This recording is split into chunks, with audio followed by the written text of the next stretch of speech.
nós vamos falar um pouco das variáveis na linguagem PHP.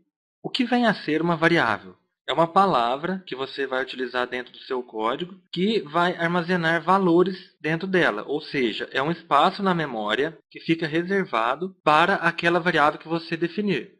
Para nós visualizarmos melhor, vamos abrir o PHP Editor.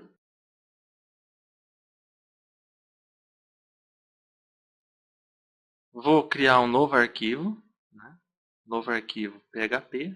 Então, como definir uma variável? Toda variável em PHP, ela inicia com o cifrão. Quando você coloca o cifrão, ele já entende que é uma variável. E sempre começar com uma letra. Não é permitido que você declare uma variável dessa forma, por exemplo. Certo? Então, sempre que você declarar uma variável, coloca o cifrão e o nome da variável. Que nome você deve colocar? Qualquer nome. O que é obrigatório aqui é o cifrão. A partir daí, você coloca qualquer nome que você quiser na variável.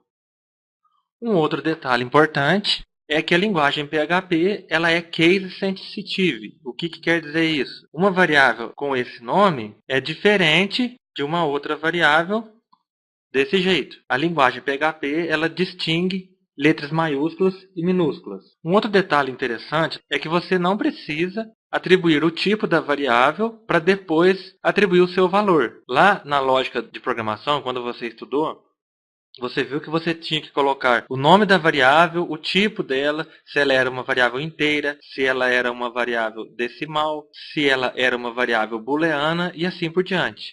E depois você atribuía o valor. No caso do PHP, não é necessário que isso aconteça. Você pode simplesmente criar a variável e atribuir um valor a ela diretamente. Ah, mas como que a linguagem sabe que essa variável ela é inteira ou ela é decimal ou qualquer outro tipo? Isso é um recurso da linguagem PHP chamado tipagem dinâmica, ou seja, a linguagem entende qual valor você está jogando para a variável e automaticamente ela é definida daquele tipo do valor que você atribuiu a ela. Então, para ilustrar e facilitar o entendimento, eu vou implementar aqui o código da página 24 da apostila. Está criando uma variável de nome int1 e atribuindo a ela o valor 20. Defino uma outra variável chamada int2 e atribuo o valor a ela menos 10.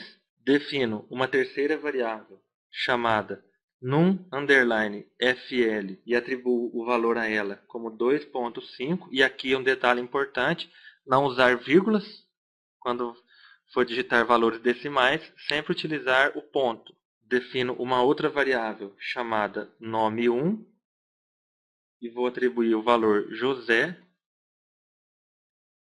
Veja que quando eu quero atribuir um valor textual a uma variável, eu devo colocar esse valor entre aspas. E por último, vou definir uma variável com o nome preencheu e vou atribuir o valor true. Isso quer dizer que ela é uma variável booleana. É uma variável que assume somente dois valores. Ou é verdadeiro ou é falso.